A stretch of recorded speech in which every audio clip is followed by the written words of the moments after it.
이스라엘과 유대는 원래 한 왕국이었습니다. 이스라엘 백성이 애굽에서 나온 다음에 가나안 땅에 정착을 하게 되잖아요. 얼마 뒤에 백성들은 왕을 세우기를 원했습니다. 그동안 왕이 없었잖아요. 백성들의 요청에 의해서 세워진 초대왕이 우리가 잘 아는 사울이라는 왕이었습니다. 그의 뒤를 이어 두 번째 왕위 오른 사람은 다윗이었죠. 그리고 다윗의 아들 솔로몬이 제3대 이스라엘 통일왕국의 왕이면서도 마지막 통일왕국의 왕이 되었죠. 불행스럽게도 솔로몬이 죽은 후에 이 왕국은 조각이 납니다. 남북으로 나뉘어지죠. 북쪽은 이스라엘, 남쪽은 유대, 이렇게 두 나라로 나뉘어지게 되고, 북쪽은 여로보암이 왕이 되고 남쪽은 르호보암이 왕이 됩니다. 오늘 같이 읽은 본문의 주인공은 북쪽 이스라엘의 아합이라는 왕에 대한 말씀을 전해드리겠습니다. 그는 이스라엘의 7대 왕으로 즉위를 했습니다. 그 아합의 부친은 오므리라는 왕이었는데, 그는 19명의 북쪽 이스라엘 왕 중에서도 가장 강력한 그런 권력을 가졌던 왕이기도 했습니다. 그가 12년 동안 왕위에 재위하면서 이스라엘을 통치했는데, 그의 재위 기간 동안 사마리아를 사서 이스라엘의 수도로 삼기도 했습니다. 그러니까 이제 죽은 다음에 그의 대를 이어서 왕이 된 사람이 제7대 아합이라는 사람이었습니다. 그는 아버지가 누렸던 후광을 힘입어서 왕위에 오르게 되었고, 그는 불행스럽게도 어떤 다른 왕들보다도 우상을 좋아했습니다. 눈에 보이는, 거창해 보이는 그런 조각해 만든 바알과 아세라를 위시해서 우상들을 많이 세웠는데, 전국을 우상의 전각으로 가득히 채웠습니다. 그리고 그는 왕비를 구해올 때 이방 나라 베니게 엣바알이라고 하는 베니게 왕의 딸을 그의 왕비로 맞아들였죠. 이 이세벨이라고 하는 이 왕비는 그가 친정에서부터, 베니키아에서부터 바알과 아세라에 굉장히 친숙했던 사람이었고, 그래서 왕과 합심이 되어서 더 많은 우상을 전국에 세우게 됩니다. 이렇게 해서 나라가 점점 하나님과는 거리가 멀어지죠. 하나님은 점점 잊혀져 가게 되고, 대신에 그 자리를 우상으로 채우게 되는, 바로 그때가 아합이 통치하던 때였습니다. 그러다 보니까 나라가 여러 가지 문제가 생깁니다. 백성들이 하나님을 경외하고 하나님 말씀을 존중하게 되면 나라가 정말 안정이 되고 깨끗하고 백성들의 마음이 선하게 되는데, 그러질 못하니까 자기들 좋은 대로 하잖아요. 하나님 말씀과 상관없이. 그 중에 한 사건이 히엘이라는 사람이 여리고성을 재건하는 일입니다. 하나님께서 여리고성을 다시 세우지 말아라라고 하신 그 말씀을 정면으로 무시하고 히엘은 용감무성하게 여리고성을 다시 세웠지요. 하나님께서 그걸 다 보고 계시잖아요. 그래서 이 무너진 여리고성을 이제 히엘이 세울 때, 처음에 성의 기초를 놓을 때 아주 불행스럽게도 그의 아들이 하나 죽습니다. 이제 맏아들이 죽었거든요. 그런데 그래도 히엘은 정신을 못 차렸어요. 우연히 죽었겠지 하고 계속해서 성을 쌓아 나갔습니다. 성을 다 이제 세운 다음에 마지막 문을 달 때에 그의 막내 아들 서굽이 또 죽어 나갔습니다. 이런 아주 불행스러운 사건이 아합 때 있었고요. 이것은 하나님의 말씀을 무시한 가정에 대한 하나님의 그 징벌을 보여주는 사건이기도 합니다. 예, 그뿐 아니죠. 나라의 가뭄이 점점 심하게 됩니다. 선지자 엘리야는 아합을 찾아갔죠. 임금님, 지금 계속 이렇게 왕께서 우상을 세우고 숭배하게 되면 나라가 점점 더 어려워집니다. 가뭄이 더 심해질 것이고 백성들은 굶주리게 될 것이니 이제 우상을 멈추어 주십시오 라고 엘리야가 탄원을 합니다. 그렇지만 아합은 그의 말을 무시하죠. 그리고는 쫓아냅니다. 자, 이렇게 해서 엘리야와 아합은 점점 사이가 아주 안 좋아지게 되죠. 왕은 엘리야를 미워하게 되고 엘리야는 왕에 대해서 이제 어떻게 더 이상 왕을 권면할 수도 없고 충고할 수도 없고, 그런 가운데 왕이 엘리야를 죽이려고 군인들을 또 파병을 하니 엘리야는 숨어 다닐 수밖에 없었습니다. 이러는 가운데 나라가 아주 가뭄이 심해지자 다시 왕은 엘리야를 만납니다. 어떤 해결점을 찾기 위해서. 그런데 다른 뾰족한 수가 없잖아요. 엘리야 그때 제안을 합니다. 임금님, 그러면 우리 대결을 하나 하십시다. 임금님이 850명의 바알과 아세라 제사장들을 모으고, 그리고 저는 혼자 가겠습니다. 가멜산에서 어느 신이 참신인지, 임금님이 좋아하는 바알과 아세라가 참신인지 아니면 제가 섬기는 여호와 하나님이 참신인지 대결을 하도록 합시다. 이렇게 해서 합의를 했어요. 그리고는 가멜산, 저 지중해가 멀리 바라보이는 비교적 높은 산이었죠. 가멜산에 올라가서 대결을 하게 됩니다. 먼저 바알과 아세라 제사장들이 이제 제단에다가 제물을 얹어놓고 열심히 기도를 합니다. 하늘에서 불이 떨어지게 한 그 신이 참신이라고 약정을 했거든요. 근데 이른 아침부터 정오 때까지 열심히 기도했지만 아무런 이상이 없었어요. 불이 내려오지 않았습니다. 드디어 엘리야 차례가 왔죠. 엘리야는 12개의 돌을 이렇게 이제 쌓아놓고 그 위에 제단을 만들고 제물을 얹었습니다. 12개의 돌은 이스라엘 12지파를 상징하죠. 12지파의 하나님 여호와를 향해서 엘리야가 간절히 기도를 하게 되었는데, 기도를 시작하자 얼마 안 되어서 하늘에서 뜨거운 불이 떨어졌죠. 그 제물을 놓았고 그 위에다가 물을 또 많이 또 부었잖아요. 12그 통에 물을 담아서 그득히 부으니 그 물이 넘쳐가지고 옆에까지 흥건히 고였습니다. 얼마나 하나님의 불길이 강했던지 제물만 태운 것이 아니고 옆에 흘러넘쳤던 물까지 전부 다 불길이 핥아버렸어요.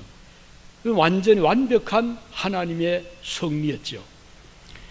이렇게 되자 우리 생각으로는 아합이 과연 여호와 참 신이구나 하고서 이 결과에 승복을 해야 될 텐데, 아합은 오히려 또 화를 내면서 왕궁으로 들어가 버립니다.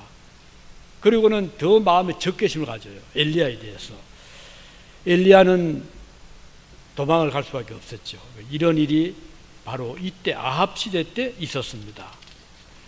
자, 우리는 이 사건을 통해서, 이 아합 시대의 역사를 통해서 아합은 어떤 사람인가, 아합의 가문, 아합의 왕가는 어떤 가문인가를 보겠습니다. 한 가지는 아합은 온 나라를, 그가 다스리던 나라를 바알과 아세라 우상의 전당으로 가득히 채운 왕이었다는 것을 보게 됩니다. 아버지 오므리 때도 물론 우상을 섬겼지만 아합만큼은 많지 않았거든요. 이 오므리는 사마리아를 사서 이스라엘 수도로 만들었고 나라를 아주 부강하게 만들었어요. 그리고 아들에게 물려주었거든요. 아들이 나라를 잘 나라를 다스려야 되는데 아들은 그러질 못했어요. 오히려 더 많은 우상을 세움으로 나라가 더 발전하고 부강해진 것이 아니고 하나님의 노여움만 더 사게 되었죠.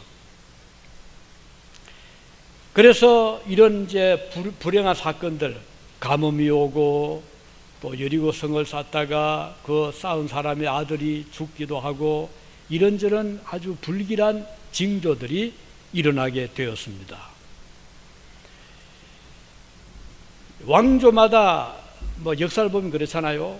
이 미국만 해도 오바마 때는 오바마 케어라고 해서 그때까지 많은 사람들이 의료보험을 들지 않았잖아요. 워낙 비싸니까. 그런데 오바마가 그 점을 착안해서 오바마 케어를 만들어 가지고 그동안은 미국에서 그 어떤 불치의 병이 있고 하면 보험에서 받아주질 않았잖아요. 오바마 케어는 그런 자를 다 받아주어라 해가지고 만들었는데 또 지금 트럼프에 와서는 또 그걸 또 지금 폐기를 또 시키고 있잖아요. 나라마다 보면 대통령이나 왕은 어떤 자기의 어떤 뭔가 좀 공격을 이루고 하는 것 같아요. 우리 한국에도 그 역대를 쭉 보면 뭐 세종대왕은 뭐 한글을 창제했다거나 뭐 이런 저런 역사적으로 보면 왕들이 어떤 특별한 공적을 하나쯤은 한두 개쯤은 세우려고 하는 이게 인간 역사 같아요.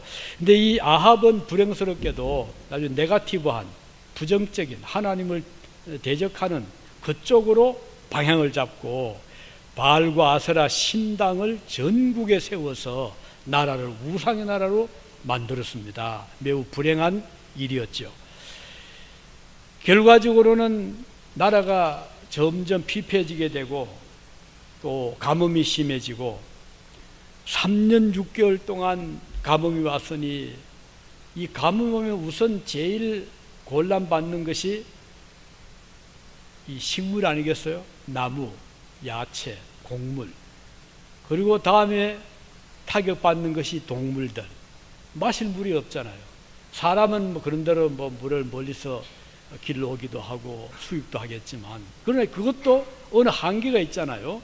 더 가물어지니까 이제 사람들도 마실 물이 없게 되고 양식이 떨어지게 되고 그러니 그 국민들의 생활이 얼마나 피폐했겠는가를 짐작할 수 있을 것입니다. 이렇게 되면 아합은 정신을 차려야 되잖아요. 그런데 이 아합의 마음은 그럴수록 더 강팍해진 거예요. 하나님을 대적하게 되는 거예요. 마치 이것은 계란 가지고 바위를 치듯이 한번 싸워보자고 하지만 깨어지는 쪽은 아합 쪽이죠. 나라가 말이 아닙니다. 하나님의 심판만 점점 더 앞당기는 그런 결과를 가져오게 됩니다.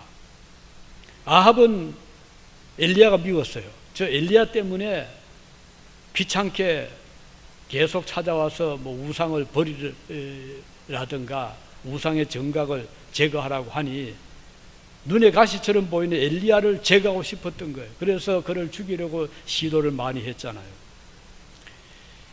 나라의 재앙의 원인을 자기를 보지 않고 오히려 엘리야 쪽으로 돌린 거예요.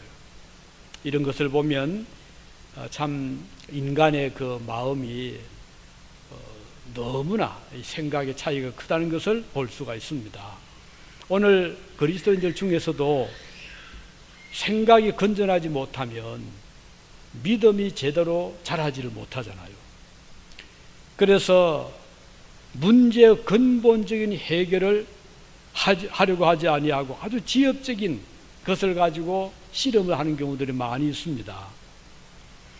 아합 왕은 자기의 우상 숭배의 죄를 회개하지 아니하고 그것을 책망했던 엘리야를 제거하면 마음이 편할 것이라고 생각을 했거든요.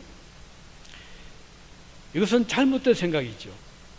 하나님께서 무엇을 원하는지 그는 생각을 했어야 되는데 전혀 그러질 못했습니다. 오늘 우리도 어떤 문제를 우리가 이제 가지게 될 때 근본적인 문제가 어디서 왔는가를 생각해 볼 필요가 있는 것이죠. 눈앞에 보이는 작은 불편한 것들을 원망하고 슬퍼할 것이 아니라 그 일이 일어나게 된 근본적인 동기가 어디에서 왔는가, 왜 이런 문제가 일어났는가 좀 심사숙고하는 그리스도인들이 되기를 바라는 것입니다.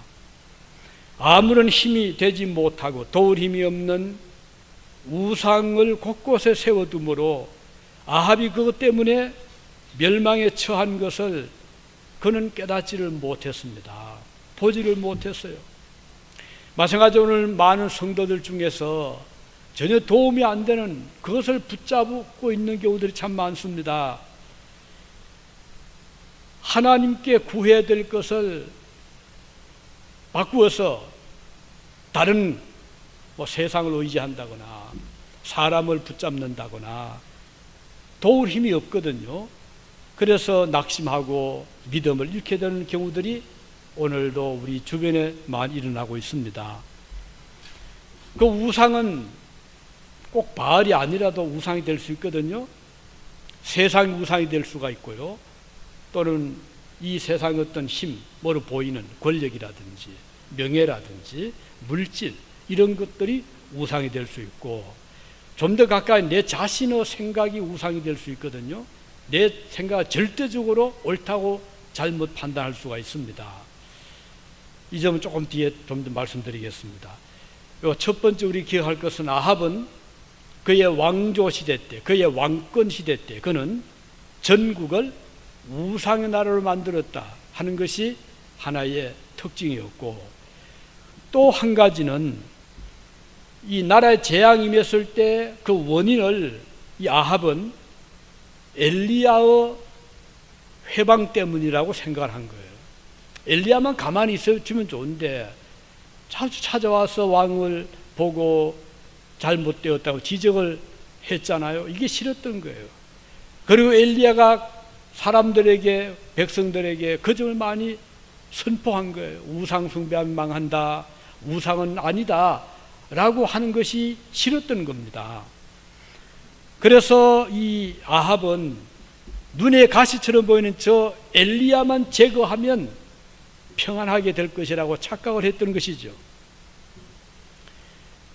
그는 오히려 나라가 괴로움 당하고 고통당하는 그 원인을 자기에게 두지 않고 상대방에 둔 거예요. 이 열왕기하 18장, 열왕기상 18장 17절에 보면 이런 말을 했습니다. 이제 아합이 엘리야에게 하는 말입니다. 엘리야야, 이스라엘을 괴롭게 하는 자여, 네가 괴롭게 하고 있지 않느냐. 이렇게 엘리야에게 지금 그 책임을 전가시키고 있는 그런 말씀이거든요. 엘리야가 이 말 들을 때 얼마나 기가 차겠어요. 지금 문제의 근원은 왕이 계속 하나님을 노엽게 하고 하나님 말씀을 무시하고 우상을 섬긴 데 있는데 왕은 전혀 생각이 다른 거예요. 엘리야 너 때문에 지금 이렇게 고통을 당하는 거다, 이렇게 말을 하고 있으니까요. 그때 엘리야 이런 말 하죠. 열왕기상 18장 18절에 보면 그가 엘리야가 대답하되 내가 이스라엘 괴롭게 한 것이 아닙니다. 당신과, 왕이죠, 당신과 당신의 아버지 집이 괴롭게 하였으니 그 이유는 여호와의 명령을 버렸고 당신이 바알들을 따랐기 때문입니다. 이렇게 지적을 해 주었어요. 여기에서 의견이 차이잖아요. 아합은 나라의 이 불행이 엘리야 너 때문에 왔다. 엘리야는 아닙니다. 왕 때문에 왔습니다. 완전히 극과 극입니다. 두 의견의 차이 충돌을 하고 있잖아요. 자, 우린 여기에서 누군가 하나는 틀리잖아요. 둘 다 맞지는 않잖아요. 누가 틀리겠어요?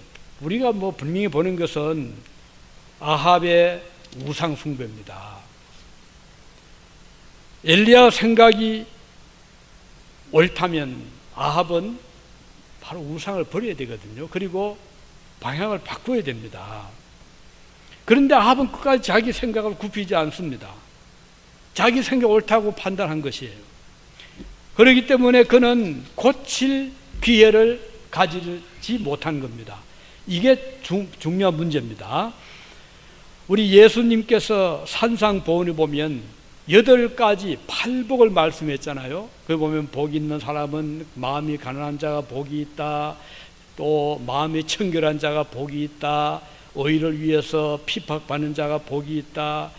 뭐 여러 가지 이제 말씀 중에 두 번째 복을 뭐라고 하셨는가 하니 애통하는 자가 복이 있다 그랬어요. 자, 첫 번째는 마음이 가난한 자가 복이 있고 두 번째 복이 있는 자는 애통하는 자. 애통한다는 말은 슬퍼 우는 자를 의미하잖아요. 아니 슬퍼 우는 자가 무슨 그리 복이 있다는 것일까요? 아마 이걸 조금 이해를 할 필요가 있습니다. 왜 슬퍼합니까? 뭔가 잘못되었을 때 슬퍼하잖아요. 그럼 예수께서 말씀하신 애통하는 자가 복이 있다 하실 때 그 의미는 지금 내 자신이 잘못되고 있다는 것을 깨닫는 자가 복이 있다 그 뜻입니다. 내가 무엇이 잘못있기에 그런가요? 나의 생각이 잘못되었을 때, 내 삶이 잘못되었을 때, 나의 행동이 잘못되었을 때 그것을 슬퍼하고 탄식하고 애통하는 자가 복이 있다. 왜요? 그는 고칠 수 있는 기회가 이제 오기 때문이죠. 내가 잘했다고 생각하면 고칠 기회가 없어요. 그대로 계속 갑니다. 그러나 이게 아니다 할 때는 서탑하죠. 그동안 내 생각이 잘못되었구나, 그동안 나의 행동이 잘못되었구나, 나의 습관이 잘못되었구나는 것을 깨닫게 되면 그는 마음이 슬퍼지게 되고 그리고 애통하게 되고 이제는 서탑하게 되고 방향을 바꾸게 됩니다. 그런 자가 복이 있다는 것입니다. 누구나 사람은 잘못 생각할 수 있습니다. 저도 그렇고 여러분도 마찬가지일 겁니다. 판단 잘못할 수 있습니다. 생각 그렇지 할 수 있습니다. 그러나 어떤 기회가 왔을 때 그 판단, 생각, 행동에 대하여 잘못을 깨닫게 되면 누가 충고를 해주어 그렇든 친구가 옆에 와서 지적해 주어서 그렇든 어떤 경우를 막론하고 이것이 아니구나 라는 판단을 하게 되면 그는 마음이 슬퍼지죠. 내 생각이 잘못되었구나, 내 행동이 이게 아니었구나, 잘못 살았구나, 이렇게 살아면 안 되겠구나. 그는 마음으로부터 후회를 하고 눈물을 흘리고 그리고 방향을 바꿉니다. 이것이 바로 회개입니다. 것을 깨닫고 고백하고 돌이키는 것, 이것이 회개인데, 그래서 8가지 복 중에 두 번째 축복이 애통하는 자, 회개하는 자가 복이 있다는 뜻입니다. 그래서 성도들이 복 있는 자들이라는 거예요. 왜? 날마다 회개하잖아요. 저도 거의 평생을 하나님 믿어왔지만 아직도 저는 회개할 게 너무 많은 거예요. 이게 잘못되었네, 내가 잘못 살았구나. 한때가 한두 번이 아니잖아요. 순간순간이잖아요. 그때마다 마음이 슬퍼지고 탄식합니다. 그때 내가 왜 그렇게 했을까? 그때 그렇지 말았을 때는데, 이렇게 생각을 가지게 되면 그때부터는 마음이 이제 바뀌게 됩니다. 앞으로는 절대로 그렇게 살지 않으리라. 그런 기회가 또 온다면 나는 그때는 이렇게 하리라 하는 마음의 다짐을 가지게 되잖아요. 그런 자가 성경은, 주님은 복이 있는 자다 이렇게 말씀한 거예요. 고칠 수 있으니까요. 다시는 그런 일을 하지 않게 될 수 있으니까요. 그래서 오늘 이 아합이 불행했던 이유는 책임을 자기에게 두지 않고 전가한 것입니다. 저 엘리야 때문이다. 이게 참 불행한 거거든요. 오늘 여러분 종종 우리가 살아가면서 어떤 일이 터지면 책임을 이렇게 남에게 덮어씌우려 할 때 많잖아요. 그것이 사실은 불행한 거거든요. 당신 때문에 이렇게 되었다. 누구 때문에, 저 이웃 때문에, 저 형제 때문에, 저 자매 때문에, 어느 집사님 때문에, 어느 장로님 때문에, 어느 목사님 때문에 책임을 다 돌립니다. 자기를 보지 못하거든요. 우리 성경에 보면 내 눈에 들보를 보지 못하고 남의 눈에 티끌을 보는 자를 성경은 지적하고 있어요. 그렇기 때문에 우리는 남의 눈에 티를 보기 전에 내 눈에 들보를 볼 수 있는 자들이 되기를 바라는 것입니다. 아합은 그렇지 못했거든요. 자, 마지막으로 아합의 왕가, 아합 패밀리는 어떤 길을 걸어갔죠? 그동안은 잘 왔잖아요. 자, 아버지가 강력한 군주였고 사마리아를 수도로 만들고 나라가 튼튼했습니다. 비록 우상을 섬겼지만 아합 때 와서 우상을 더 섬겼어요. 여기에서 잘못되었던 것은 이 아합은 자기 아버지 오므리가 우상을 섬기고 나라를 튼튼하게 했다 이렇게 착각한 거예요. 그건 아니었거든요. 그래서 잘못 본 거예요. 그래서 아합은 판단하기를 나는 더 많은 우상을 세우리라, 그래서 더 강하게 나라를 세우리라 생각했는데 그러다 보니까 우상을 더 많이 세운 거예요. 결과적으로 이 우상 때문에 아합은 그때부터 아합 때 이제 정점을 찍고 내려막길, 이제 몰락의 길을 가게 됩니다. 오늘 본문은 그 아합 가정의 몰락사입니다. 이 아합은 자녀들이 많았어요. 아마 뭐 왕비 하나뿐이었겠어요. 후궁들도 있었을 때. 그래서 자녀가 몇 명이었던 거 아니? 70명이었어요. 아들, 딸이 70명. 아마 아들인지도 몰라요. 그러니까 이들을 잘 이제 왕궁이니까 뭐 얼마나 좋은 옷을 입혔겠습니까? 얼마나 좋은 음식을 그들에게 먹였겠습니까? 그러니까 몸도 튼튼하고 아주 훌륭하게 키워나갔단 말이에요. 그들을 위해서 특별 교육하는 사람을 가정교사겠죠. 왕궁의 교사들을 따로 세워주고 그래서 잘 기릅니다. 그 중에서 어떤 아들을 탁 책봉하면 이제 그 다음은 대를 이을 왕이 되잖아요. 그 아합이 아주 아이들을 볼 때마다 얼마나 기뻤겠습니까? 70명이 잘 자라갔습니다. 그런데 문제는 외부에서 나라를 망하게 한 게 아니었어요. 내부에서 일어났어요. 당시에 군대 장관이 예후라는 사람이었는데 이 예후가 반역을 한 거예요. 예후가 혁명을 한 거예요. 예후가 왕조를 뒤엎은 거예요. 예후는 군대 장관이니까 군인을 꽉 잡고 있잖아요. 그래서 이제 귀해가 오면 예후의 야심이 있었던 사람이었어요. 그래서 저 아합 왕조를 뒤엎어버리고 자기가 왕이 되겠다는 그런 야심을 가지고 있었거든요. 이거 아무도 몰랐죠.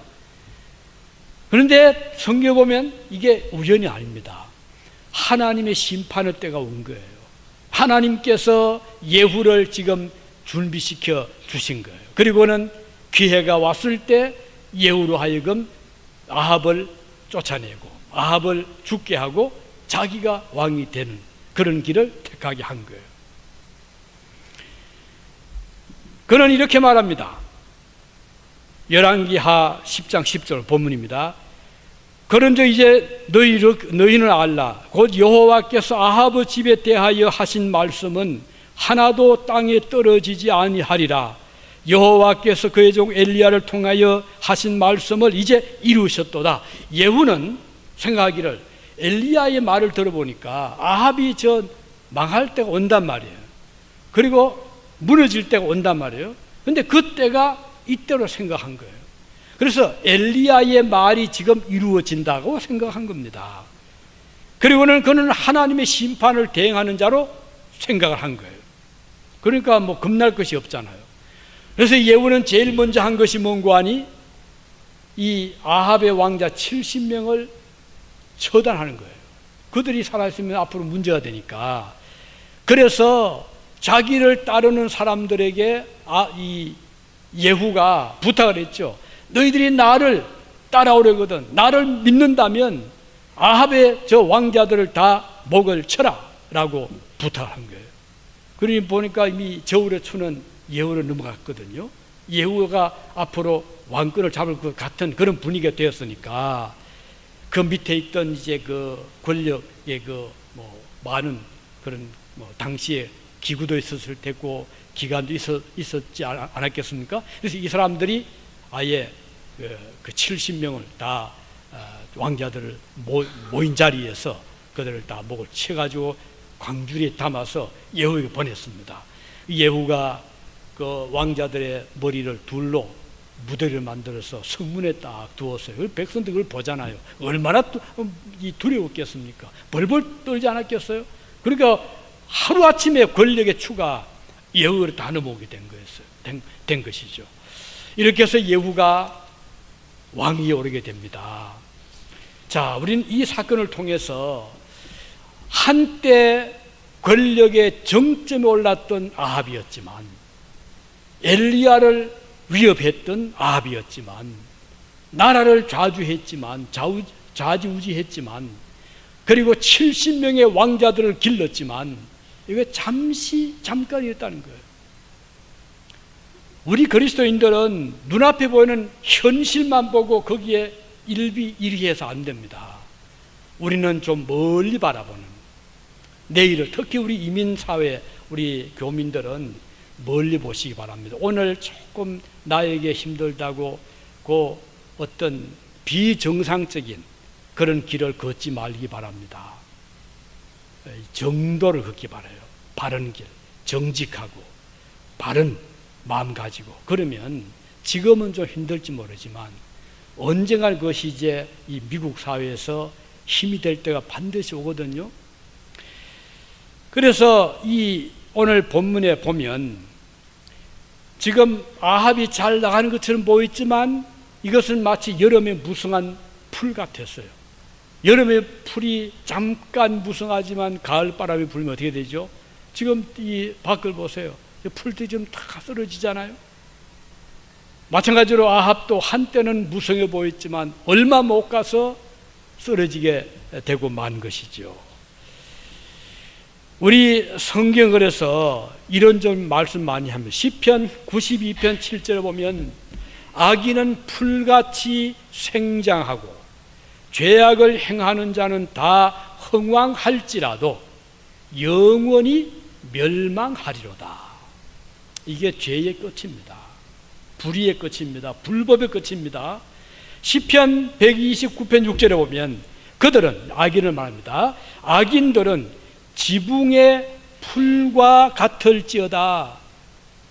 그것은 자라기 전에 말하는 것이라.